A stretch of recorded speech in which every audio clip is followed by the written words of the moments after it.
আমার গাড়ি তো ফেরত দিতেন ভাঙা গাড়িগুলা। আমি বলে চলতে পারতাম, আমার তো কিছু নাই। গাড়ি যে পাইতে বলেন, আমি একটা গাড়ি পাইছি।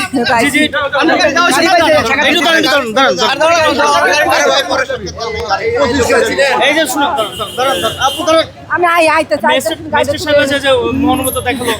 আপনার গাড়ি এখন ফ্রি পেলেন, কেমন লাগছে?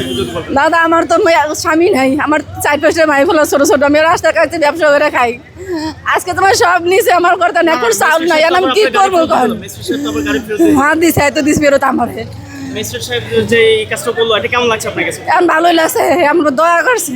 আমি অসহায় মানুষ স্যার, অনেক ভালো মানুষ, দয়া করি আল্লাহ আমার হায়দার বাঁচাই রাখো। হ্যাঁ, আর কি করেছে দাদা? আমি তো রাস্তায় পড়ে গেছি দাদা, আমি তো জানি না। আমি যদি জানতাম যাবো দাদা আগে গাড়ি সরাই ফেলাইতাম। আমি তো সকালে গেছি। ভালোই লাগছে দাদা, আমি অস্বীকার করবো। আসলে আমাদের মাননীয় প্রধানমন্ত্রী অনেক মানবিক।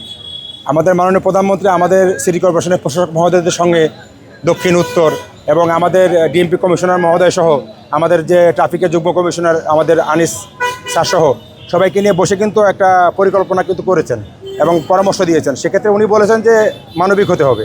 আসলে যে মহিলাটি আপনারা দেখলেন, ওনার অনেকগুলো দোকান, কিন্তু ওই দোকানগুলো উনি ফুটপাতের মধ্যে দেখছেন যে ভ্যান গাড়ি তালা মেরে কিন্তু রাখছে। আমি ওনাকে এটাই বুঝাই বললাম যে ফুটপাতের মধ্যে তালা মেরে রাখার দরকার নেই, আপনি ফুটপাত থেকে এটা সরাই নিয়ে আপনি সহজ সরলভাবে ব্যবসা করেন, ফুটপাত দখল করবেন না। দেখলাম যেহেতু মানবিক ব্যাপার, এটাই ওনার শেষ পুঁজি। আমি ওনাকে সুযোগ দিয়ে তালাটা খুলে ওনার গাড়িটা কিন্তু আপনি পাস করে দিয়েছি এবং বলেছি উনি যেন এখানে না বসেন।